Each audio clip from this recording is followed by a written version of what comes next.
Right, guys, welcome back. This is the Above Average FPL podcast. My name is Adam, and as always, joined by Baker. How are you doing, mate? Yeah, very well, mate. Very well. I love that you haven't said hot, because Got aircon, mate. So, yeah, prick. Such- Yeah. yeah, Oh no, it's man, still but hot, mate. It's it's still still hot, hot. isn't it? We're all absolutely sweating buckets here, but we're here. We're streaming anyway. We're gonna have a good chat. We're gonna get into some stuff, and we've brought a friend. We've brought a friend. We have got So a friend. I don't know how else to introduce you, Mark. To be honest, I mean you are probably as FPL royalty goes, and you might tell me to stop it, but as FPL royalty goes, you are right up there. So we're very grateful and very happy to have Mark, the FPL General, joining us this evening. Mark, how are you? I'm very well, like both of you, pretty hot. So it's going to be a challenge. We were saying before, this could be the sweatiest FPL podcast of all time. So I'm sure the viewers will enjoy us trying to suffer through this. I'm doing very well, feeling good, looking forward to the new season, and just really happy to be on the podcast. Very quickly became one of my go-tos second half of last season. Added it to my weekly schedule of FPL pods. I only listen to about 4 or 5 a week, so you guys managed to sneak in there. I think it was the Bonus Point podcast was what really sucked me in. It was one of the best podcasts I've ever listened to in terms of FPL. So thanks for all the content, and it's good to be on. Quality. That's like 2 YouTube shorts clipped already. Yep. We'll be using that over and over. And while you're on the subject of bonus pods, obviously we're going to go there again. We've got a full season worth of data now, so we're going to go there again this weekend. We've said Friday, I think, for now, so we're going to go that on Friday night. We're going to go through the bonus data from last season and see how that marries up with what we said before. So, I mean, do we want to talk just briefly tail of the tape? How your history and you as an FPL player comparing to minions like me and Baker. Let's have a look. Yeah, we are minions, mate. Look at it. Look at that history. Look at that. And I forgot to say good evening to everyone in the chat on YouTube as well. Glad you're with us. Throw in some questions and stuff like that, and we can get to those as and when we get to them. And at the end, we'll throw some out there as well. So anyway, Mark, 389 Fantasy Football Scout Hall of Fame. Baker just behind at 3.5k. I mean, how bad is it that my best rank is actually lower than my Hall of Fame rank? I don't think there's many that do that. You're a wild man, mate. You are a wild man. But mate, so Mark, when was 102? What year was that? I'm going to say off the top of my head, Leicester's title winning season. I think it was 15-16. So it was a case of having Mahrez from game week 1 for 38 game weeks at 5.5 million. Probably the best decision I've ever made. I actually didn't own Jamie Vardy too much that season. I was quite stubborn on him. I think Igalo might have been the same season, but still managed to obviously have a brilliant season. But you know what? A lot of it is simply down to having Mahrez from that game week 1. Got ridiculous 250 points at 5.5. I don't think we've seen anything since. So that's going back a couple of years. I think I managed three top 500s in 4 years, which was obviously pretty good. But I haven't had a spectacular season since. I'd say it's been kind of steady. Apart from that, the big one, I was hoping you wouldn't include this one, 18-19. That was when I went full-time FPL for the first time. And I made a lot of mistakes. I set up a Patreon. I set up a WhatsApp one-to-one service. And I made the mistake of not putting a cap on the one-to-one service. And I had something like at one point 177 people talking to them about their teams all week. So when it came to Friday night, Saturday morning to do my own team, my head was completely scrambled. So it was no surprise that I had my worst ever season in 18-19. But you know what? Learned an awful lot from that season. Went back to basics and had a steady one then the year after. And since then, I think top 50k last couple of seasons. It's been turbulent times. So I mean, ranks, how much do they really mean in these last, since COVID has hit? But it's good to have a few steady ones after that disastrous one. But still waiting for another spectacular one to arrive. And obviously it gets harder and harder each season with all the information out there, more and more managers, not just more managers, more better informed managers. So hopefully we'll get back there at some point. I'm just hoping at some point in my career And I'm hoping it's still going to be a long FPL career, that at some point I'll be in the running to win it. It's just one season, being top 100 with a couple of weeks to go, something like that. I think that's what we're all looking for. Yeah, it would be a dream. I love that you caveated all the COVID seasons, and they're like Baker's best seasons. Yeah. He's taking advantage of the situation. I've told you, we're students. We're learning the game. So, that's my claim. All the time that my ranks are going like down every season, then I can just keep claiming that I'm learning. That's the way I see it. So don't improve it by too much. I'm going to claim that my 2.8 million season was clearly of a season where, the best FPL managers didn't have as good a season, i.e. Mark. So I'm gonna hold on to that one as long as possible. But you're supposed to say that's the season where you got hacked.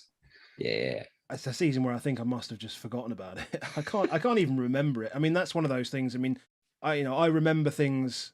You remember things once you start taking the game seriously, and for the first sort of 6 months of me taking the game seriously, I'd see people go, "Oh, do you remember when so and so did this in 2014?" I'm like, "No, absolutely not, no chance." But so I don't remember what happened in 18-19. All I remember is Tottenham got to the Champions League final. That was about it.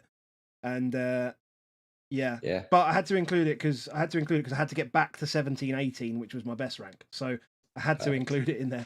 Plus, it's a top 500 in there for you as well. So it's a good. How do you prepare normally for a season? Are you in it now? Like, do you tend to be a bit later?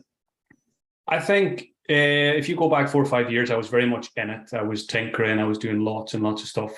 Now 18 days before kickoff. But I think I've learned over the years to just take a step back and I like to sit back and watch everyone else scrambling, making drafts, overthinking. Basically, I've made one draft. I was on auto pick for about 10 days. Then I jumped in to make a draft for a YouTube video I was doing with FPL Focal, and it's the same as it was for that. I think I've learned over the years that it's fun to tinker, but it's pointless really, because all it takes is one, Mohamed Salah dodgy calf going into game week 1, and you're redistributing 13 million, and your whole team's different.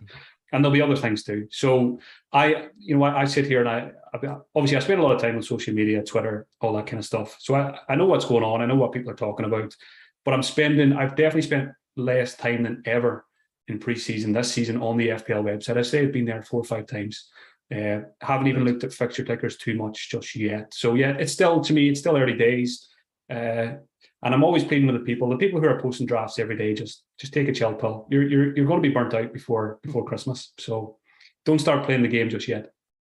One of the things about doing the drafts, and I did that quite often on like wildcard and stuff like that. And then what happens is you end up with this just big camera roll as well, don't you? Of an evidence of things that you had. And if it doesn't go well, you're just going to go and find that simple one that you had. So I always think as well a little bit, I haven't taken a single picture. That's the one thing I would say of any kind of like, this is what I've got. Because as soon as you start doing it and start putting that on Twitter and stuff like that, it's like, oh, do you remember when you did this? Do you remember when you had that? When you I feel like it's putting yourself in a dodgy space. It's just gain the information. The only picture I take is the first one, the first draft. I like to go back to that one, kind of compare final draft, first draft. What's changed? Why has it changed? Do I go back to the very simple first inclination? I've got just one screenshot so far on the phone. Yeah, we've still got some friendlies to sort of take in as well, just to see how teams are setting themselves up. We saw Newcastle, the completely different 11 today. See how they got on. Squads are going to be doing that, and so we're not really going to know what we're going to be expecting game week 1 until around that sort of Community Shield spot for the Liverpool and City, which is they're the 2 teams that we really need to know where to go as well. Are we going to go Haaland or are we going to fill up at the back on City? Do we double up Trent and Robbo? All these kind of questions, they can be relatively, they can probably be answered. Well, there's probably not too much between them, but they can be answered much closer to the season anyway. Yeah, I think it's those press conferences as well, Thursday, Friday before kickoff. They're huge because you can be almost ready with your draft of 15 players, and then just 1 or 2 comments on the Friday from managers, and it's everyone's scrambling for different options. So final friendly, Community Shield, press conferences, go. And then everyone's, and quite a lot of people are going to be over at Fantasy Football Fest for start of the season as well, which is going to be a lot of fun. They've asked me to do a shout out. Now I'll do a shout out anyway because Fantasy Football Fest. If you're interested in getting along with loads of like-minded FPL community managers and get along, there's games and fun and Janny and drink and all sorts of stuff. So Me, I'll be there. Baker's there as well. Sorry, I should have said you. You going again? Yeah, I'll go. Good stuff. Okay. And we'll sort at some point, Mark. We'll sort something up this side of the border. I don't know whether Neil's been in touch with you, but he has. You know what? I'm itching to get to one of the fests. It's a bit of a trek, and it's often on a Friday as well. It's not brilliant for people like myself because Friday of game week 1 is always quite a busy one. You've got a lot of interacting to do with subscribers and stuff like that. So, but definitely want to get to a fest soon. And I would encourage everyone who's half thinking about going to one, just go. I went to a London meetup a couple of years ago, and again, I didn't know anyone, just turned up, and it was fantastic. All the name tags, one of the best nights out I've ever had. So yeah, Nima has been in touch. So in the next couple of weeks, hopefully there will be a big Scottish meetup. So I think there's going to be a vote soon on Twitter on a city location. So I don't want to bias the vote by saying where I am. So we'll see what the result of that is. Fair enough. Cool. Well, before we sort of get into it, I'm just going to do a little bit of admin if you don't mind. So make sure you're following us all on Twitter. I think you're probably following Mark, so that's cool. But you can follow myself or follow Baker, and the podcast is on Spotify, Apple, Google, etc., YouTube, as you can see if you are watching. Also, our podcast is sponsored. It's supported by our good friend Dan. So Dan is working as a games analyst in the play to earn crypto space. He is getting on board with FPL this season. And Mark, I haven't told you this, but I've got a little draft that he's done. I was just wondering whether you'd have a quick look at it off the cuff now. I love these. I love ripping these to pieces. It's not bad. Go on, I'll just bring it up on screen now. There we go. So he's got, for people that are listening, so he's got Mendy in goal. He's got Trent, Cancelo, Perisic and James at the back. Son, Bruno Guimaraes, Ward-Prowse and Diaz in midfield. Haaland and Jesus up top, with Gazaniga, Vestergaard, Murphy and Greenwood on the bench. There's no Salah. There's no Salah in that team, yeah. No Salah. Apart from no Salah, there's not much you can rip into, really. Bruno Guimaraes possibly. I think he got a goal and assist in pre-season recently. But yeah, it's, as someone who's just getting into FPL proper, it's a pretty good first stab, to be fair. Ward-Prowse, I think Ward-Prowse is in mine at the moment on my first one, but I don't know if I've got the stones to do that for 38 game weeks. It's just not fun enough, even though I'm a very boring manager. But no, I think Dan's onto something here. That's a pretty good first stab. Oh, there he is. He's just dropped into the chat. He's literally just joined in the chat. It's graceful. Amazing. Get him off. And this season we're also working with the guys over at FPLtips.com. So if you don't know FPLtips.com, they send a weekly newsletter direct to your email. If you manage to refer enough people as well, you get a secret email midweek as well. So just a little, it's not so secret now, but so basically you get a newsletter with all of the happenings that are going on, whether there'll be some statistics in there'll be some rumors, some press conference stuff, all sorts of stuff direct to your inbox. 5-minute read, really, really easy. During the season, we'll be podcasting on a Sunday. So you consume our content on a Monday and then get all the summary stuff on a Friday as well. So you can bookend it really, really nicely and have everything that you need for making your decisions. The description is in the link. Well, the link is in the description below. Go ahead and click on that. We are affiliated. We do get. We may get something. There's no additional cost to you, etc. It's free. So go ahead and do that. The guys over at FPLtips.com are excellent. Also, go check out Mark at the Athletic FPL podcast. So Mark's been doing this. Is this third season now? Second season? Third season? Yeah, I'm going to say third. It was originally the 59th minute podcast. It was probably going 4 or 5 years altogether. Just me at my kitchen table, talking into my laptop. I still don't know why so many people listen, but nice and short, to the point, 30 minutes, get everything you need. It's exactly why I love it. And I do love the 59th minute, 59 minute club. It is a lovely little thing. There's a few near misses and stuff like that. I love how you sort of incorporate those guys into there as well. So go check out the Athletic FPL pod if you don't already. Baker, I'm going to ask you. This account follows one person. Who do you think he follows? Official Fantasy Premier League. You'd think so, but he's so self-indulgent. He follows himself. I was gonna add a question, say which one of you two does it follow? Wow. I don't know if you heard this before, but after the official FPL account, you were my second follower on this account. Privileged. There you go. So we are. So I'm partly to blame for all of this then. Yeah.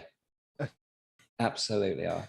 Absolutely. Yeah. Baker dragged me in. Well, no, I found him in here. You found me in here. I was sneaking around it. You see that year where I beat him? I was sneaking around in here. Have you heard that story, Mark? No, I haven't actually. Cool. Shall I tell it? Because you can tell it. You can tell it. Okay, cool. So we'd started playing Footstock, and when that was around, it was a load of fun, etc. And I'd seen content on Footstock from Holly, and then Baker went and won a tournament in Footstock, and we were chatting about it in WhatsApp, and then Holly posted on Twitter, it's like, well done to Baker winning the Footstock tournament. I was like, no, that can't be the same. It can't be right. That's not the right Baker, because my mate Baker won it. Yes, it was the same Baker. I love the fact that you thought it wasn't the same Baker, despite not an original name. So I was like, how the hell has this happened? And then I'd found out that he'd had an FPL Twitter account for about 6 to 7 months. Absolutely rumbled. Secret was out. Absolutely rumbled. Yeah, Holly outed me. Yeah, and cool. And then the final thing is the league. So I got it in there this time. So FPL very nicely gave us a very beautiful graphic to put out on this. I like this. So last time, Jamie, who is in the chat, he won our FPL mini league. He won the whole bloody thing. So come and face him, basically. Come and take him on. The code is U80148. Come and join us. And it'd be a lot of fun. Auto link is in the description below as well. And that's it. 100%. Let's get into it. It's not podcast over, but that's it. That's all the admin stuff done. Where do we want to start? Should we start with that Andrew Gower tweet? Let's do that. If I can remember where I put it. Hold on. There. That's it. So he tweeted out about the top point scorers across the last 2 seasons. And yeah, I mean, the whole debate at the moment, isn't it, is could you go freemium? And I think very few people are going to do it. That's my thoughts. I've seen loads of content where it's like, let me tell you what I'm going to do, but oh, by the way, here's a freemium draft I'm just never going to do. Have you looked at a freemium draft, Mark? Not yet, but my thoughts on it were, when I made my initial first and only draft, it was just 2 premiums. Didn't really think about 3 at all. And then kind of as the weeks went on, including listening to your podcast with Late Riser, talking about Kane and Son, Kane in particular, kind of got my juices flowing a bit as well. That I would love to start the season with Harry Kane. So then it's a question of, is it with Haaland and Salah, or do you be brave and go without Haaland? So my thoughts a couple of days ago were, I think a lot of people were going to end up going freemium. But I've kind of gone the other way again now. I think the way things are at the moment, I think if Game Week 1 was starting tonight, it probably would be the majority still on the 2 premiums, because there is a lot of corners you need to cut. I think my thinking was, I think it's very viable to go freemium, because very likely to be playing an early wildcard this season. I can see myself playing an early one. I never plan on when I'm going to play it, but I think a lot of us will do it, regardless of what happens in those first couple of game weeks. So I think you can go down that route, which I think is good, because there'll be a little bit of variety there. But again, I think the manager I am most likely will be 2. And at the moment, Salah's a definite, and Haaland's winning at the moment. But Kane is in my thoughts. Yeah. Haaland's definitely an exciting. He's an exciting one. I mean, if he hits the ground running, and City have anything like the potential season they could have, I mean, he in theory could break like every record that exists for a 38 game season. It's totally within his remit to do that. It's so scary. It is quite frightening, and it's what we haven't seen. I think the way the game's been set up as well, we haven't seen percentages like this in terms of TSB before. It just hasn't happened. We normally, like last season, didn't we see Salah get up to like 63, 64 after like game week 7 or 8 when he'd smashed it for 10 weeks or 8 weeks? But like we're seeing like players around 65% ownership. Like now, we're seeing Jesus at 55%. I mean, like when would that happen? So yeah, it's so difficult to see Son and Kane with those levels because you can look at the order, but when you really look at the points next to it, 486 points for Son over 2 seasons, 434 points for Kane. How, if they do what they did, in what was it? 2021. 2021. So that first 8 game weeks, because that's really what we're looking at for wildcard, isn't it? Get through to that international break. Might be earlier than that, but I doubt many are going to be much later than that. They got 154 points in those first 8 game weeks between them. That's 20 points a game week between them. That's why they're up there as such thing. Like, that's just such an obscene amount of points. We've watched them already in the start of pre-season. They just look like they haven't had a week off. They look so different to the rest of our team when you see them play. Defenses look sloppy, midfield's a bit meh. They just look so on it. It's very, very difficult. I do want to keep myself open to it. And I looked at some stats around the first 8 games. So I looked at the top 20 players in the last 4 seasons. So that's 80 players total, yeah? 4 seasons, 20 players in there. Out of them, 80 players, 25 of those were made up of premiums, of premium mids or strikers. There's only 40 that were available in that whole time. So 25 out of 40 are in the top 20 point scorers. Like, premiums rarely miss in mids and forwards. 20 of them were mid-price mids, 16 of them were mid-price strikers, 9 of them were either fullback or wingback. So only 9 out of 80 players were in that fullback, wingback zone. 8 centre-backs, 2 keepers. And I'm seeing so many drafts where like, I'm going to go 5 premium fullbacks. And I'm like, well, they only average 2 out the top 20 players after 8 games. Do you push it? So Mark, you would call yourself quite a boring manager. I feel like I'm quite a boring manager. How far would you push to go for one of these? I'm definitely a boring patient manager, but I'm doing a lot of thinking these days that this season is perfectly set up for being different and being a bit more aggressive. If you are boring and if you are patient, just with the likely early wildcard World Cup, it's kind of in nice chunks. It's more of a few sprints rather than a marathon in many ways. So that's in my thinking too. And there's definitely a late riser type of manager inside me that I have to keep tame at this stage of every season. Maybe if I wasn't posting my team to people every week and being on podcasts, I would go completely nuts this season. But it's probably, for me, it's going to be striking a balance. And I do like big at the back as well, but for me, it's always flexibility number one when it comes to game week 1. And, I don't want to lock myself into an early wild card. I'd like to be able to leave it till game week 7 or 8 if things do go well.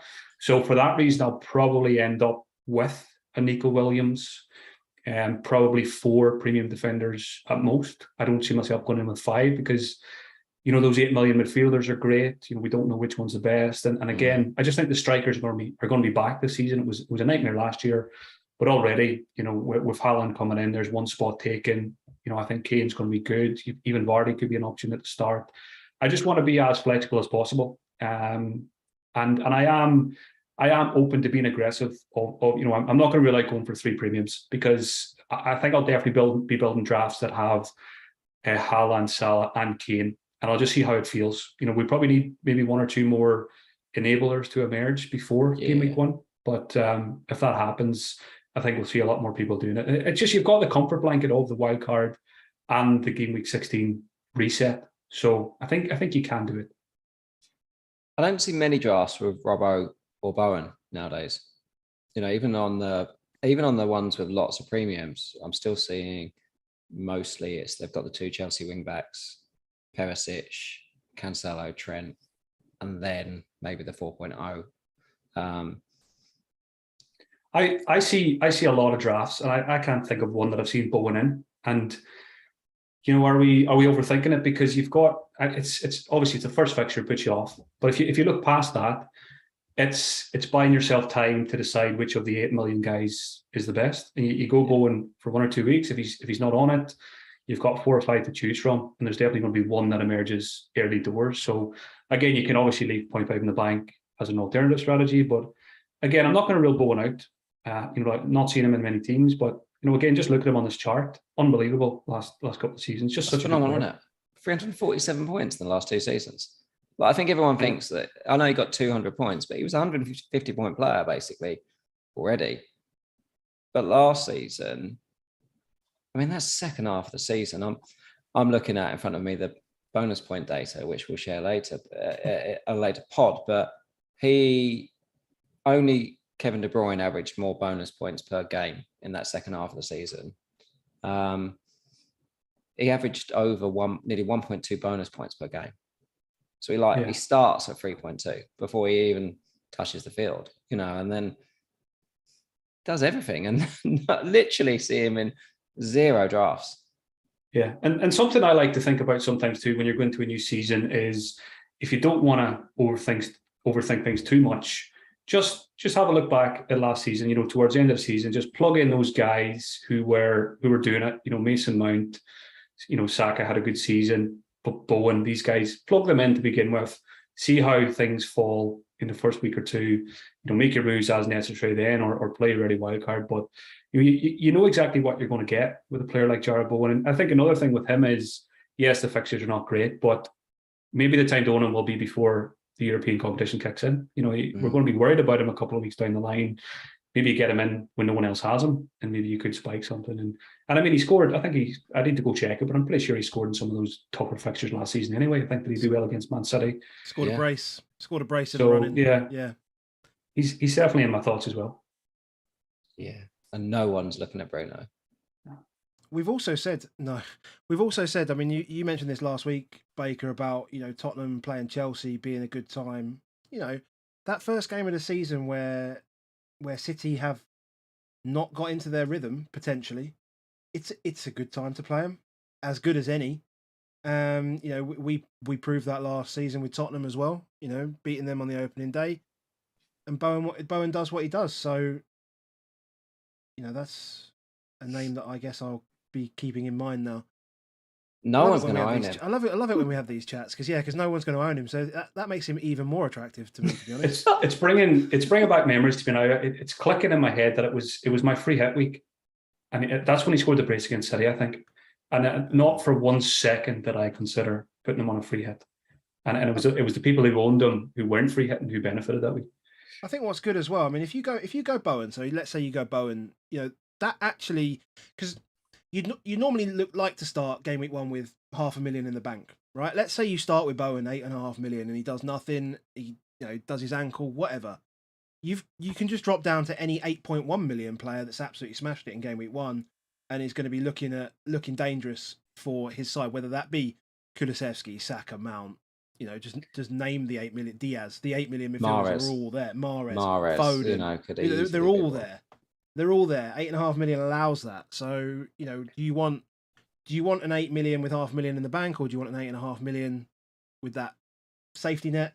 Yeah, you could do it either way. You could do it. And I think we've got to be careful too, not to be put off just by one fixture, because you're not buying them for one fixture. If you look past that. Nottingham Forest, Brighton, Villa. That sounds pretty good. If you can, even if it is a 2-pointer against City, if you look at Bowen, if we're looking back after the first 4 game weeks, would it surprise anyone to say he scored 3 goals, got 2 assists? I don't think so. No. Absolutely not. Yeah, it genuinely wouldn't. But when I looked at that, I was like, wow, it's not. I know it was big last season, and Vardy's there, and De Bruyne still keeps staring at us, the fact that nobody's going to own it. So. I think when I look at this, I'm like, I don't enjoy the idea of punting against Mo. I do think still punting against Haaland is an option if you wanted to look at the Kane Son ones. Just understand probably when you're looking at these ones, like these guys average, 6 points each a game, roughly. 6 points for Kane and virtually 7 points for Son a game. So you go in without them, you're kind of expecting them to get 13 points in that first game between them against Southampton, if not more. Again, I think everyone's just put off by that Chelsea game, but would it surprise you if both of these players are on 20 odd points going after game week 3? Absolutely not at all. Not at all. So I don't think, I think a lot of people look at the punting against like they're just going to blank. Because they're going to get, Haaland will get a brace, and it's like, well, yeah, we'll get 13 points maybe, but these guys will get points. They absolutely will. It's not as if you're going to be 40, 50 points down on the Haaland owners. Yes, let's say he scores a hat-trick against Bournemouth game week 2 and he's heavily captain, maybe. But I mean, if I went for Kane game week 1, I would be strongly considering captaining him against Southampton, because I rate Southampton so low when it comes to, defensively. I know they can put it on a good day, they can. And it is going to be so hard to go against Salah game week 1, obviously, as well. But I just think I'm quite high on Tottenham. I know you guys obviously are, but I am as well. Given Conte's got the pre-season, you're looking at the pictures of the guys, thrown up on the side of the pitch. I just think they're going to be coming out firing. If Mo gets a hat-trick in the first game, which, I mean... Well, he's done it the last 2 seasons. And Benfica last night banged 5 past Fulham, and we know what they're like. Like, they will go for it. There is a lot of people that will just stay with Mo for Hunter Palace. There's so many. I know everyone's absolutely petrified, and I understand it, that you'd be petrified of it. But hey, like, you get Mo home to Palace, and this time last year, everyone was telling us how bad Palace were away. If he flies, it's hard not to stay with. New contract. I don't know if you saw Fabinho's quotes today in The Athletic, but he was saying Mo's never been happier. Never been happier. I think I like Salah more when he's angry on the pitch. So. There is that. What was the season where he started really well and he had a haircut? It was a really trimmed haircut. I was like, that's us. We love the haircut vibes. We absolutely love them. I think whatever we do though, we're going to miss out somewhere, right? So I think everyone's saying that it's like a Salah or no Salah thing. I mean, everyone's going to miss out somewhere, whether it is going Salah or spreading the funds or whatever you want to call it. Whether it's Kane or Haaland, we're going to miss out somewhere. Going to miss out, but the majority of people are missing out on 2 players that scored 900 points between them, and the majority also are missing out on, definitely not going to have the 4th player on that list in Bruno that's got 395 points. So, when you look at those ones, you take out the triple Liverpool at the top, the other 4, Son, Kane, Bruno, and Bowen. They've been the best assets over the last 2 seasons. Nobody's gone. Yeah. How are you boys feeling about Cancelo? Is he pretty much a lock, or is he? Yeah. I just pretty much. Honestly, the more I've sort of recently looked at certain things, it's just an absurd man. We did these. We'll get onto a few. We did some sort of team templates and stuff, and his number of key passes compared to everybody else was just ridiculous. Is nobody had more key passes in the league than him last season. I looked when I was looking and doing some work on the bonus pod research, I hadn't realized he had 81 shots last season, and the second highest defender was Trent with 51.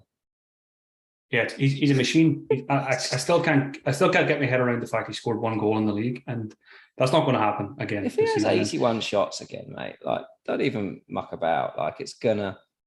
I mean, I'm pretty useless, but if I had 81 shots in the Premier League, I'd fancy more than one of them to somehow go in. Depends who's in goal, obviously, but yeah, I think when it comes to without having tinkered too much, there's only 3 players that are.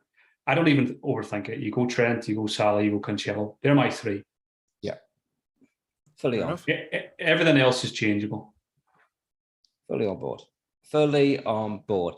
So what about we did some team bits last week with Pranell. We've got a few left, so we've done some of the sort of top 7 attacks as they were. We didn't include West Ham, and we didn't cover Man United last week, but they're your team, aren't they? They're my team, yeah. I don't shout it from the rooftops anymore. I But know they are my you team. rarely say it. You rarely say it.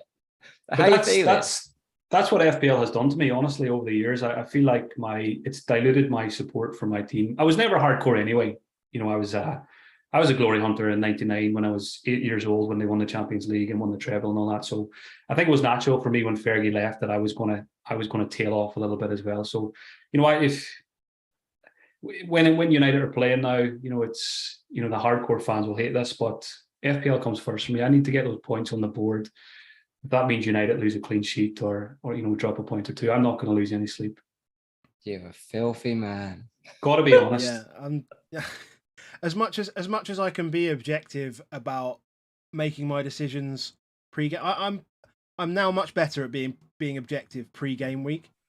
But post-game, once that deadline's locked, I'm quite happy to see my Arsenal assets fail, and the Tottenham assets that I don't own absolutely smash it. So, yeah, I can't shake that. I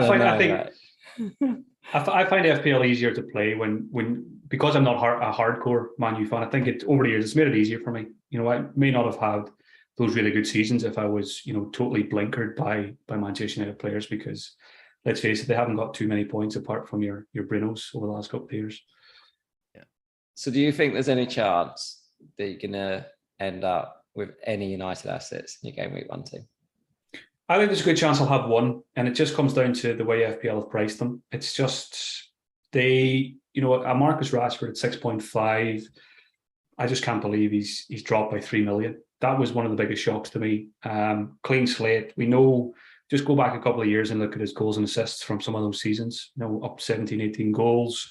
If you can get anywhere, you know, he doesn't have to get back to those levels, but if you can get even to, you know, 50%, 75% of those at 6.5 million as a midfielder in FPL, hopefully we will see a new manager bounce. We often do in the Premier League, and the signs in pre-season have been encouraging. I watched the Liverpool friendly. I don't watch too many pre-season games, but I know Liverpool had a pretty weak side out first half. But still, if you've been watching Man United for the last year or two, there was encouraging signs there. You know, players were putting in a shift. You could see patterns of play. So I'm hopeful, and I think FPL have done us a favour with the prices. Sancho 7.5, I think, will be in teams at some point this season. Again, you don't start with more than one. I think you can, if you want to take a punt, a Sancho or a Rashford. I don't think you go Bruno because of the players we mentioned earlier. I don't think there's going to be budget left for a player like him. Eriksen makes things a bit trickier now as well. Need to see how the Ronaldo thing plays out as well. Obviously, Bruno's better if Ronaldo goes for penalties and stuff like that. So, but yeah, Rashford. I think Rashford was in my first draft. Yeah, we got the Man United bits on the old team profile. There you go. I think the beauty of this is, you know, you're not looking at this to compare it against what we expect to see from United. I think the good thing is that it almost enables you to wipe the slate clean on this one. I looked at it before, and someone asked me for it on Twitter, and I said, Man United pass map's fun because it just basically looks like the TIE fighter from Star Wars, for anyone that's Star Wars related or anything like that. It just literally couldn't look more like it, in that that's exactly how you don't want a pass map to look at. It's just, there's nothing to it, you know, is the 10 and the 9, so that's in the middle of your screen, are too close together. You've got nothing of stretch. You know, the fullbacks are not getting past halfway. Your midfield too is just flat in the middle. There's just no way of stretching teams on that. You're never going to dominate in a 4-2-3-1 system.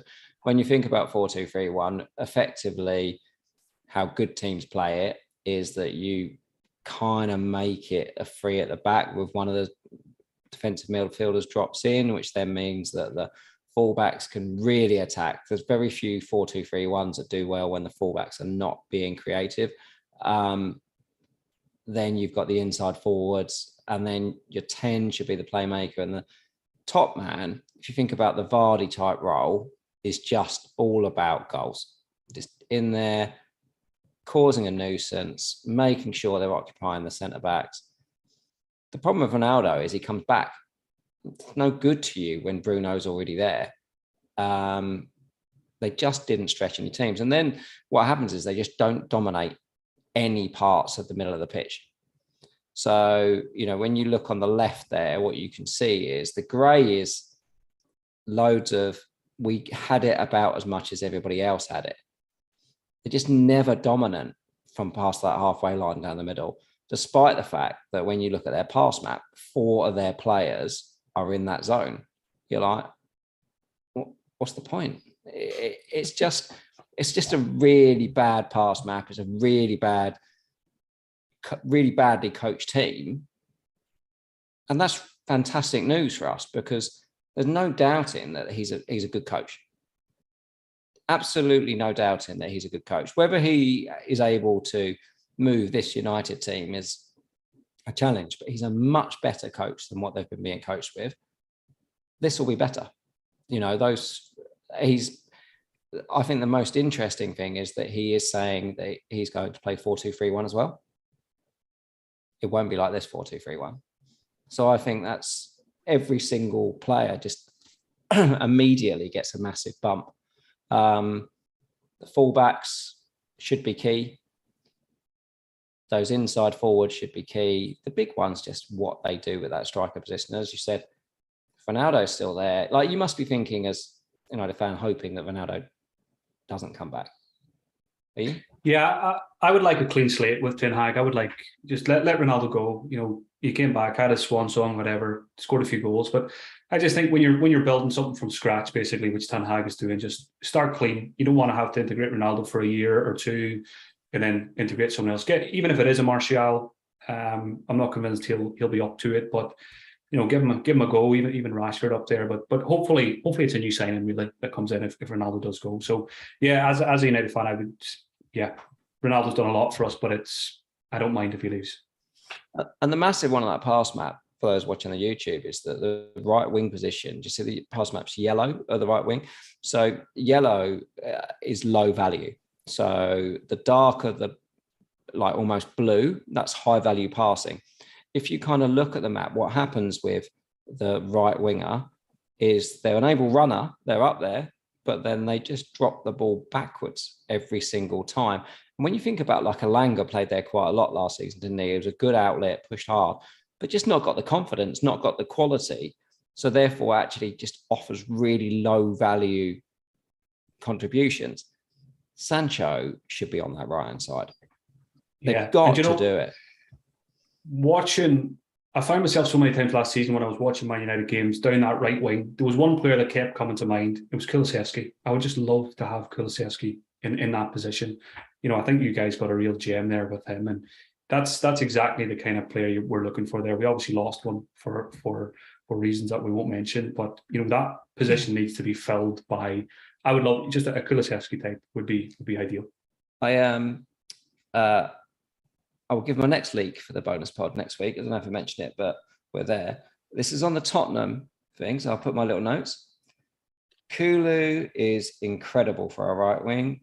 Note Sancho stats are very, very similar, so could be a good reference point if United are good. Yeah.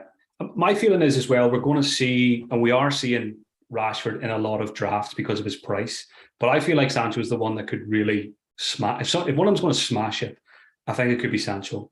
We've seen glimpses of it, not enough in a Man United shirt, but hopefully Ten Hag he can flourish, because we know what he can do from his time in Germany and stuff like that. He's world class, and hopefully this is the season where we're finally going to see it. And even I only watched the first half of that Liverpool game because United made a lot of changes at half time. But even in that 45 minutes, Sancho, I like what I've seen, and I'm looking forward, probably more than any player in the team. I'm looking forward to see how he performs in the first few weeks. Absolutely. So, reason to be confident. I don't think those fixtures are bad. I genuinely don't. I know you can see the Liverpool there, but Liverpool at home. If the United fans were ever going to be up for it, and I know how bad, but this is it. New manager bounce. If they get some confidence from that Brighton and Brentford games, Yeah, place will be rocking. Yeah, And then you've got You Southampton. can see it already. You can see it already.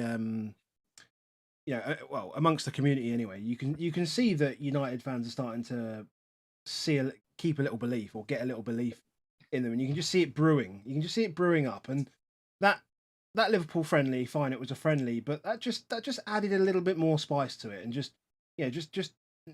tucked it up a notch. And then another 4 goals in the second friendly. Yeah, whilst friendlies aren't important, if the team is ticking and they're scoring goals, that kind of thing, it will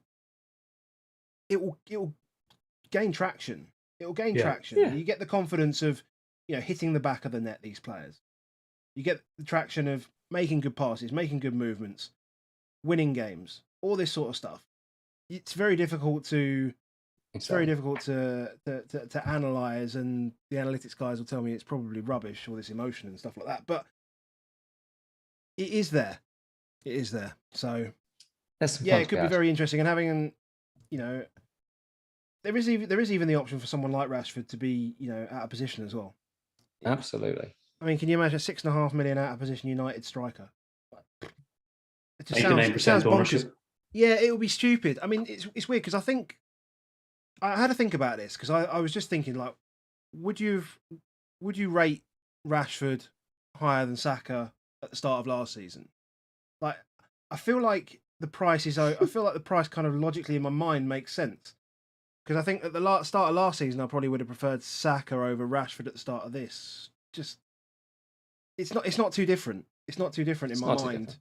It had to be what it has to get us in. It had to be what it was to get us in. But there's reasons. Last season they were ridiculously overpriced. Like, you just couldn't get on any of them. It doesn't get much worse. Well, you mentioned Saka. Should we have a look at Arsenal? Yeah, go on then. There's an accidental segue, but we'll take it. Accidental segue. We like it. We like it. We like it. Similar in this in a way, in the it's a weird map where that right hand side looks pretty good on the pass map. These are again a similar 4-2-3-1 team, more effective 4-2-3-1 team. And if you look at how you'd expect it to set up, you see that centre forward, everything is put around, you play around it, and that man's just there occupying the defenders. The false 9 almost for Arsenal is that they don't get involved enough. And that is an odd one for Gabriel Jesus, because the City one that we looked at last week, massively involved as a number 9, and he has he is probably he has basically the highest baseline of any forward. So it'll be what he brings. Does he actually just become, because if he becomes a more sort of selfish, more just about the goals type striker, then that makes him better. If he brings something that he brings from City, then he might actually make the other assets worse and again in better. But I don't see a way in which it makes him a worse asset. But he can just be played as a weapon up there. And those wingers, like, again, they're not the high value creators in this one. Left back is a really creative area. Tierney, when he had that little run, was very good. We had a short spell of Tavares, wasn't it, who suddenly was just getting shot on shots. And I think we had the old here we go on Zinchenko tonight. Did we? I think Zinchenko at 5.0 is much better than the Tomiyasu of this world and of the other Arsenal defenders, because just if you look at how it's set up, Martinelli is not there to pass. He's not there to create. So the overlap is always on for him. But when you're on the right-hand side, Odegaard naturally goes to the right. Saka goes to the right. Jesus, we know, goes to the right. I just can't ever see it being him that's going to be the person that's creating anything. I think it's just a very dull position. But Zinchenko is, when he does play for City, he is a bonus monster already. Tierney was a bonus monster for Arsenal. look at the position, it's the high value pass position up there. If Zinchenko looks like he's starting, I'll be all over him at 5.0. I think he's the best 5.0, suddenly above the Dina, Cash, Trippier, and the likes. Doc? He's Doc. I had to get it in there. Yeah, but when we talked last week, we talked about Chilwell, didn't we? And we talked about the fact of an Alonso, that the Chelsea left back basically dominates the forward area. And if you look at that control zone on the left, same deal. They dominate that left wing in a creative space. So he's on there. Yeah, I think with Zinchenko, you've got to think, if he's moving to Arsenal, he's going to be assured of decent game time. And what plays into his favour, and hopefully to our favour as FPL manager as well, is his versatility. You know, he can play. Tierney's never going to give you. He struggles to get 10 games, put 10 games together. So Zinchenko's going to get a lot of opportunities there. Play in a defensive midfield role. I think he'll be used there quite often as well. So he could end up playing a lot of minutes. And at 5 million, he's got that attacking potential as well if he is going to be slightly out of position at times. So yeah, I think certainly one to monitor very closely. What about Saka? Are you interested? Yeah, I definitely am. Good times with him last season. Obviously, the price bump's not ideal, but I think he's up there with the other 8 million mids. The question is, you know, if it doesn't, he's probably going to lose penalties. Did he ever really have them anyway? That diminishes the appeal somewhat, but just such a fantastic player. He just gets into such good goal scoring positions very often. You know, good underlying numbers. So yeah, even at 8 million, I think he can be a good asset this season. And he's one of the players I'd probably do slightly worry about with 5 subs though. You know, he's a player who gets protected. He gets a lot of kicks. You know, he's had his injury niggles a lot, so he could be one that might, you know, be prone to those early ones. But yeah, I still do like him. But he's probably not in my top 1 or 2 of 8 million mids though. Yep. Martinelli, is that an option? I just screams rotation to me. I don't see that. I see a few people talking about it. I've been there before, been burnt. You know, there's a few more in the mix there now as well. You've still got Smith Rowe, you've got Jesus, Nketiah is still going to get game time. It's not for me. I'll give it a few weeks. If he's getting regular starts, yes, but not to begin with. Should we get off Arsenal and get onto that other team that we didn't do? Yeah, let's do that. Boom. Let's get on to Spurs. I mean, I can get a cigar out now. We don't actually dominate a lot of the pitch. Like, we don't really. Like those blue areas is, and I think it's just the time space is that we occupy a lot of the ball at the back. So you're free at the back team.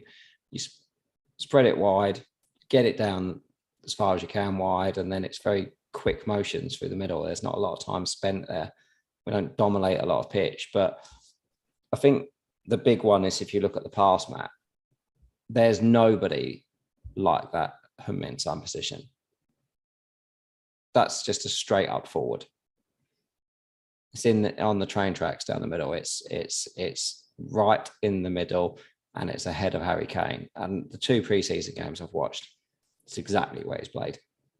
And then the left wing back is as high as Kulusevski, if not higher. And that's only going to get further forward. And the darkest of darkest blues that you can see. It's the guy that doesn't pass the. It's the guy that doesn't pass the ball. Very Interestingly, much. about the pass the ball is it depends who plays the game, because Reguilon and Doherty played there occasionally, and those two, along with Chilwell, have the highest amount of big chances per 90 of all fullbacks.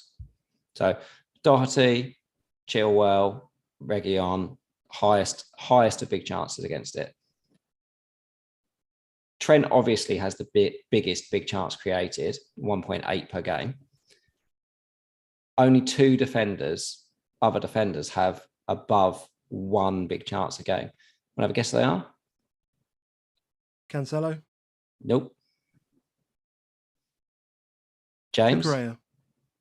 James averages 1.3 big chances per game created. Ryan Sessegnon, 1.55 big chances created per game. And it just shows how they play it. Like Sessegnon, when he plays left wing back, is a prime creator. When Reggie plays it, he just plays as an outright striker. When Doherty played it, he played as an outright striker on that side. I think we know Perisic can do both.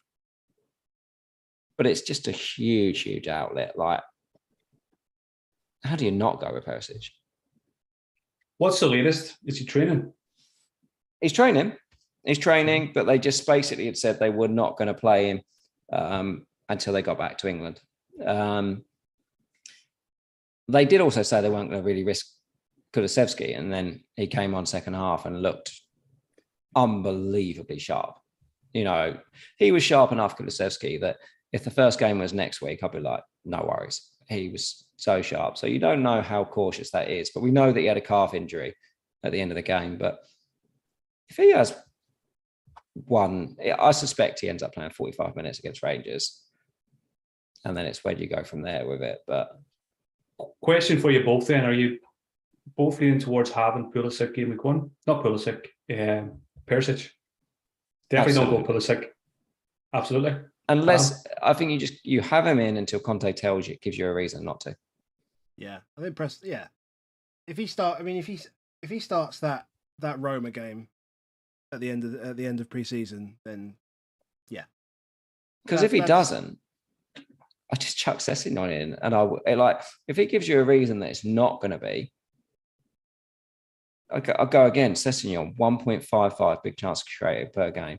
Only Trent Alexander-Arnold is creating more big chances as a defender than Ryan Sessegnon. 4.5. Yeah. Right. So just to throw a different opinion in there. So I think when I put my first draft together, Perisic, one of the first players in there, amazing, 5.5, basically going to be out of position. But then kind of as the days have gone on, talk of this injury towards the end of last season, hasn't been training much. And then when you just think about it, there is 3 left wing backs there for Conte to choose from. Does he need to throw Perisic in a lot in the first couple of game weeks? So I've got cold feet on it at the moment. And again, it's probably going to be monitoring those last couple of preseason games. And if he's in those and if he's getting significant minutes, again, I think it probably makes more sense to go with him. And if it doesn't work, change rather than miss out and scramble to get there. So yeah, I'm probably 50-50 at the moment. And again, it's because there's a lot of good alternatives in defence as well. Absolutely.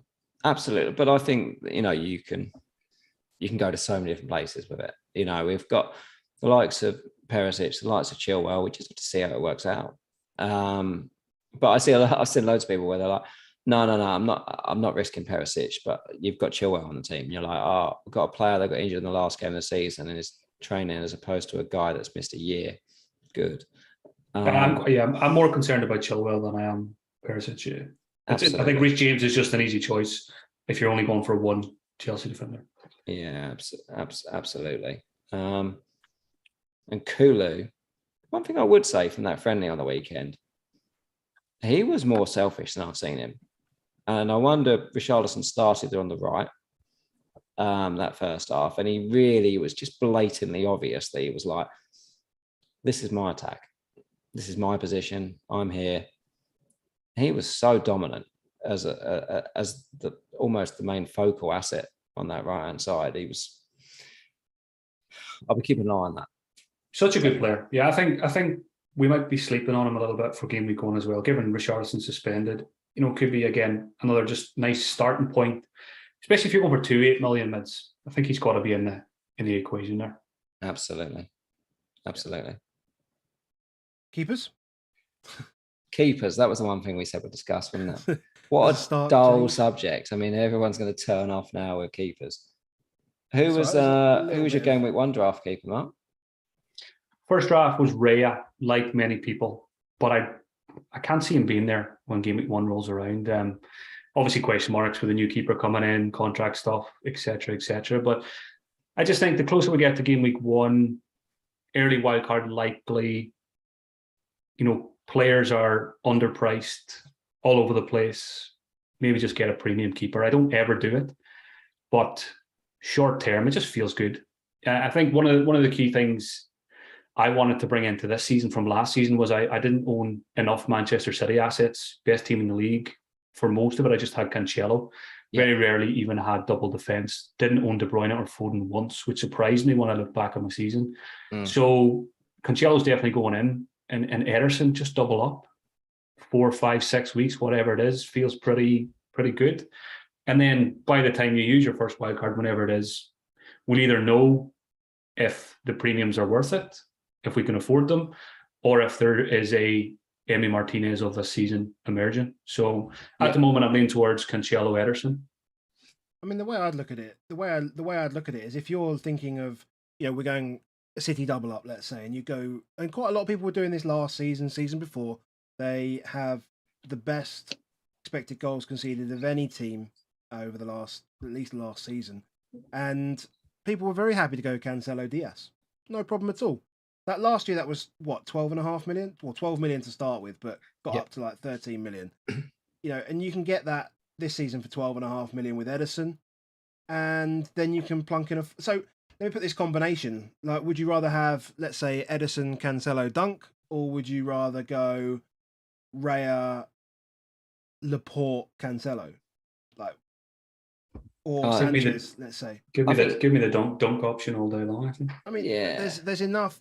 I think there's better options at 4.5 in defence. Correct. I'm fully on that. That's the way I'm thinking. Fully on that. I think that. So what for those that are watching the YouTube, you've got here is this is all keepers ranked by points per game last season.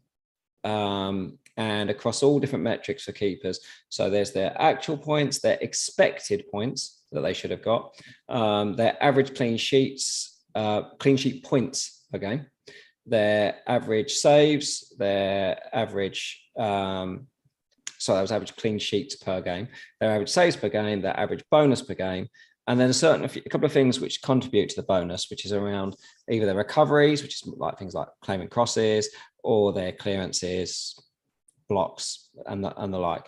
So, Alisson last season, he was a phenomenal bonus and a phenomenal actual performance. We all know watching him that the amount of times that players just crap themselves when they got through against him. So he performed well above what he should have done. And when you're looking at this actual versus expected, that basically says how well did the keeper play.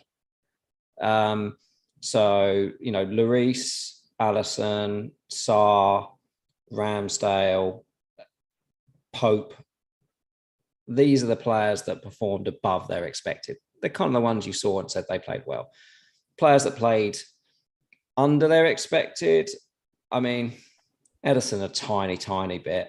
Mendy a little bit. And Sanchez and Pickford and Meslier. Those premiums are good, mate. Like Alisson averaging 4.89 points compared to Meslier averaging 2.79. Like an extra 2 points per game is well worth £1 million. It's well worth £1 million. The question we have to ask ourselves is that £1 million worth, say, 10 points from the first 5 games? Because that's effectively what you're looking at. But when you look at those first 8 games or so of the season, the good keepers get around 40 points and the bad keepers get in the 20s, low 20s. So a keeper could be worth 15 to 20 points in that opening before that wild card. So often Alisson and Ederson are between 35 and 40 points. You just almost guarantee in it. And I think the thing is with Alisson is that there's 3 very good assets. We're already looking at Robbo or Diaz type thing. The one on Ederson, the only thing that puts me off Ederson is the Mahrez, Grealish, Foden. What if Mahrez starts game week 1 and gets a penalty and scores it, and then he's home to Bournemouth? That's playing in my thinking as well when I mentioned Haaland, because if I'm looking at Ederson, Cancelo, I like leaving the door open for a Grealish or a Mahrez to be able to get on it quickly. And that's where maybe you go Kane over Haaland. That's where you be brave, because you've still left the door open. You've left the door open for both. You've left the door open for the mids and getting Haaland in. A lot of people are talking about going Kane, Kane game week 1, Kane to Haaland game week 2. I don't love that because I don't like booking in transfers because you'll get an injury, you'll get a red card, something will go wrong game week 1 and you'll need to do something else.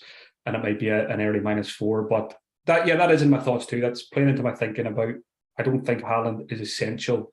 I don't call anyone essential, but I'm not giving any thought to no Salah, but I'm giving some thought to no Haaland. And part of it is because of that, midfielder position as well. Adam, you said it last week for Pranil, but when a man favours a Tottenham striker over City, what do we say about the man? We like you, Mark. I'm just trying to get a second invite sometime later in the season. Before we move on to any of the others, I wanted to ask you about Lloris as well. Do you think they've just priced him out of the game, making him the same price as Alisson and Ederson? For game week 1 at least? Probably. Yeah. Yeah. They will, and we'll explain more on the bonus pod. I might have mentioned it before, but a little bit why. But you can sort of almost imagine it because you've got 5 defenders. Any team where it's got 5 defenders, then 6 people are getting the clean sheet bonus. So it's just a bigger lottery. And it's the same when you go to Mendy. So because there are 5 at the back team, he's just never going to get the bonus because there's always a centre back that's a hoarder. So Romero is it for Tottenham, Thiago Silva is it for Chelsea. So immediately he's never going to beat that one defender. So the best he can ever get to, unless he saves a pen. And then you're like, oh, do the fullbacks do anything for Chelsea and Tottenham? Oh yeah, they're pretty bloody good. So, he's not going to get anything. And it's like, that's immediately just one string to the bow, just gone from a player. That's why Mendy, I look at it and I'm like, what am I going to get? 2-6, isn't it? It's 2 or 6, but he can do it. I think it was season before last, and I think he got 6 out of 8 clean sheets in his first season. Yeah. So don't just, don't look the gift horse in the mouth, is if he gets 6 cleans out of 8. But I look at those fixtures and I think they ain't 6 out of 8 on the clean sheets. And that's why I'm just like, nah, Mendy's not for me. I like Pope and I like Emmy, in that sense but I'm like, do I like him enough over fullbacks? No, not really. I mean, and we still don't know on Pope minutes yet. We also know that all the data that you're looking at there is from a Burnley team that is going to be very different from the Newcastle team that he's going to play in. So there's caveats around that you have to take on. We don't know systems. We don't know how it's going to be. We don't know if Villa might change the way they play. We don't know. There's a lot of change involved in so many of those teams. You've got Melier at 2.8 points per game, but you've got half a season under Bielsa, and you've got a disjointed sort of Jesse Marsh start, and now you've got Marsh with a full preseason. They could be a completely different team, and they've got a decent set of fixtures to start with. Melier's in my team at the moment. Yeah, and then I look at it and I go, 2.8 points per game. You need to start again. Do you feel like you do, don't you? I mean, I heard him saying really good comments about the fact that he feels well protected, but you're like, the issue was that you just didn't save anything. He had the worst. I think it was something like minus 10 goals more than what he should have conceded or something stupid. It was the worst save percentage in the league. Down there with Ramsdale. When it comes to FPL as well, when goalkeepers, one of the questions I like to ask is just keep it simple. Do I rate the goalkeeper in real life? And with Pickford and Melier, I'm not there with those two. If I was ranking the 20 Premier League goalkeepers, those two would be in the bottom 5 at the moment. So why would I, even if they are only 4.5, do I want to watch a goalkeeper on a Saturday that I don't really rate, that I'm waiting for a mistake? So those two definitely won't be in my team. I'm not saying they won't be. They could be. One of them could be this season's Emi Martinez, the way FPL is designed for save points and bonus points. But they've got a lot of convincing to do before. And again, go a bit further. Everton defensively under Lampard, don't have much confidence there. Leeds, new manager, new players. There's just too many question marks for me there. And that's why I like buying myself a bit of time with someone who I basically know what I'm going to get, roughly, as opposed to someone who could get, 2-2-2-2 over the first 4 game weeks. I think this is the best time and probably a really unique opportunity to go premium, not just because of the pricing, but again because of the resets that you get.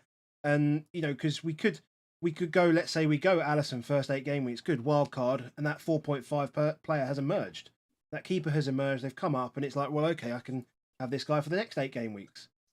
It's going to be very different. We could end up with 4 different keepers for 4 different stretches, which is quite interesting. It's a very good point on the old, the bit that's been putting me off is that I don't want to price myself out of a City mid. And then it's like feeding me saying, oh, but if I went Kane, I wouldn't be priced out of a City mid. Oh, God, you've completely done me here. But look, 8 games in last season, Edison had 35 points. You go back last season and he had...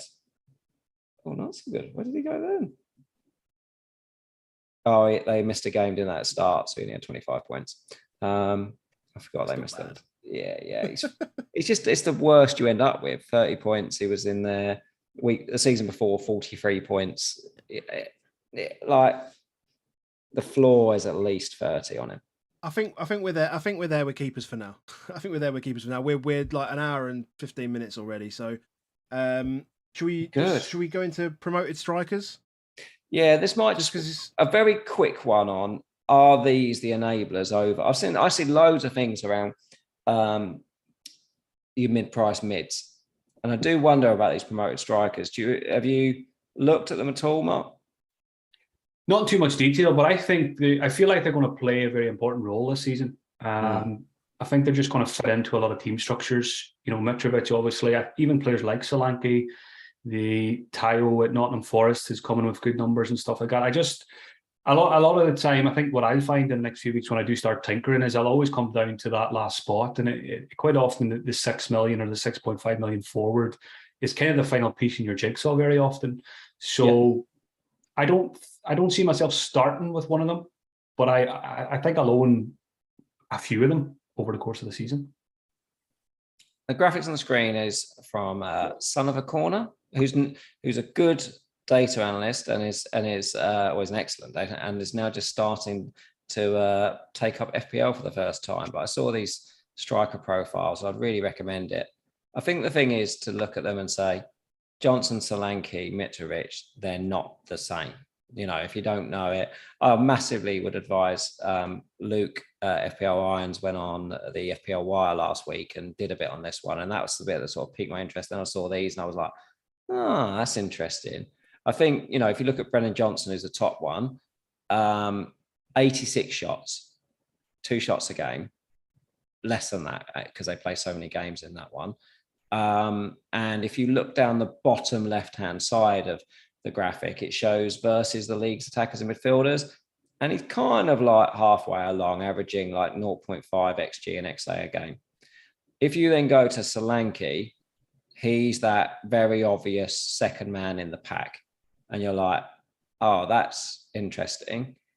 The problem is, immediately as soon as you look at it, you think, who's the first man in the pack? And I think you can realize who we're going to get to on that one. But 164 shots. 164 shots for Solanke, double what we're seeing. I heard it from Luke, and I was like, my memory of Solanke is not that good. I think of him as a Liverpool youth guy that went there. But the stats don't lie.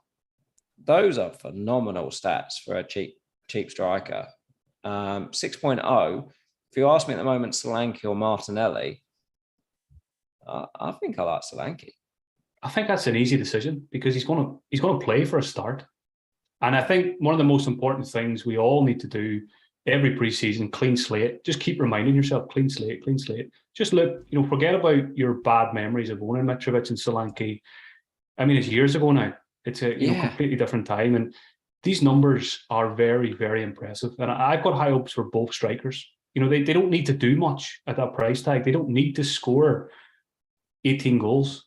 If they get 11, 12 and a couple of assists, bonus points, great value. So don't have high expectations. I think both could be really good options. He's on penalties as well, Solanke as well. So it just feels massive. And then go to the next one. I'd already brought it up because I thought you were going into that straight away, but no. Anyway, Yeah, Mitrovic, obviously.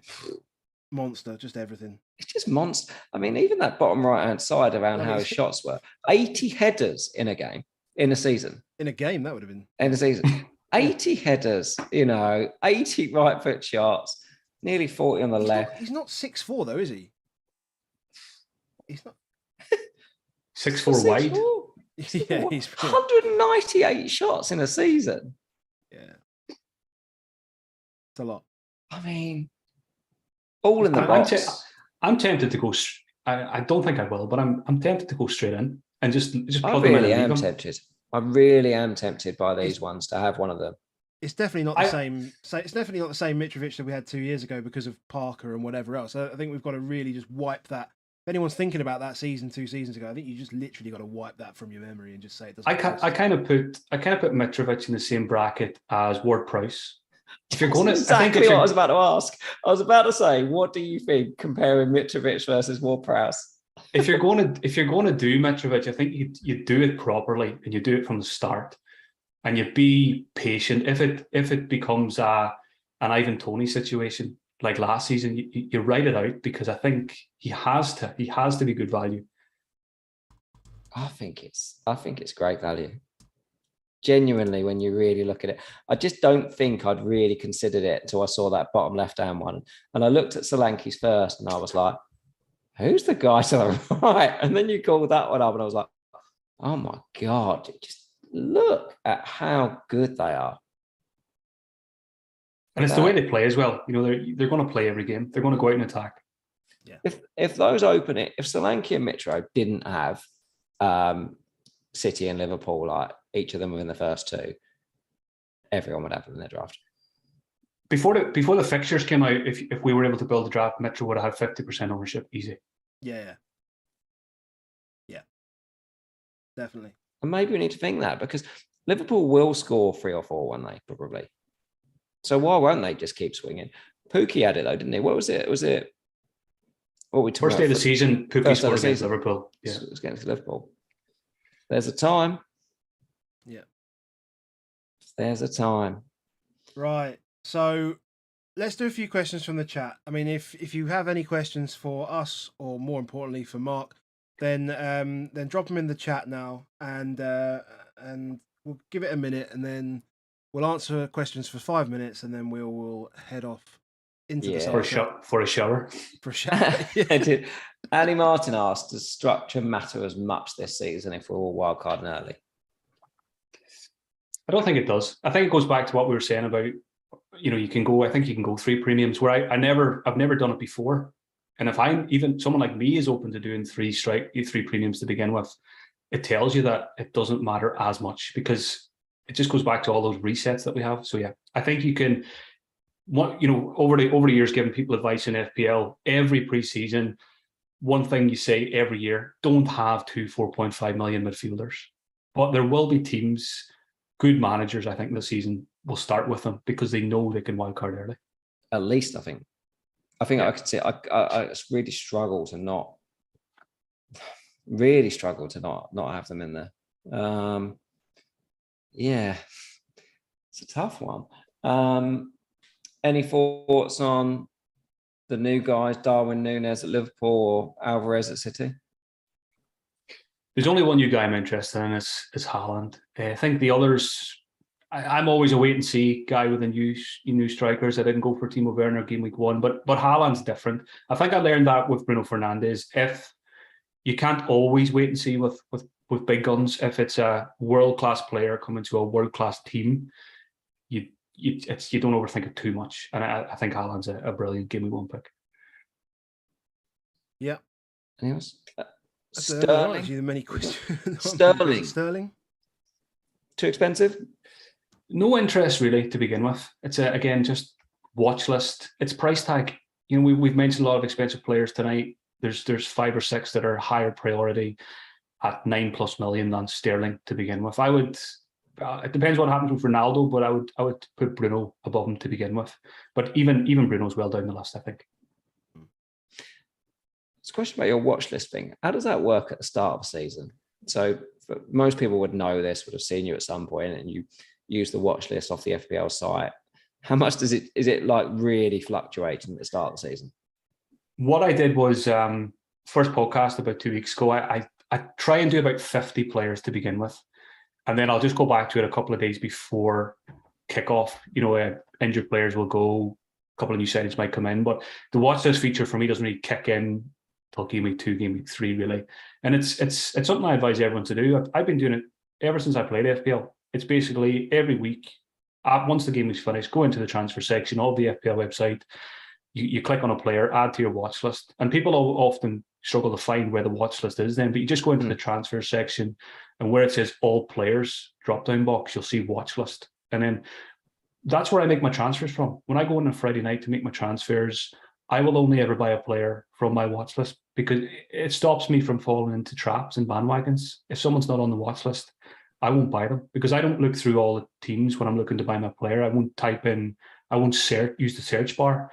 I'll just click watch list. There'll be 15, 20 players there at any point, usually during the season. And it gives you tunnel vision on the players that you're interested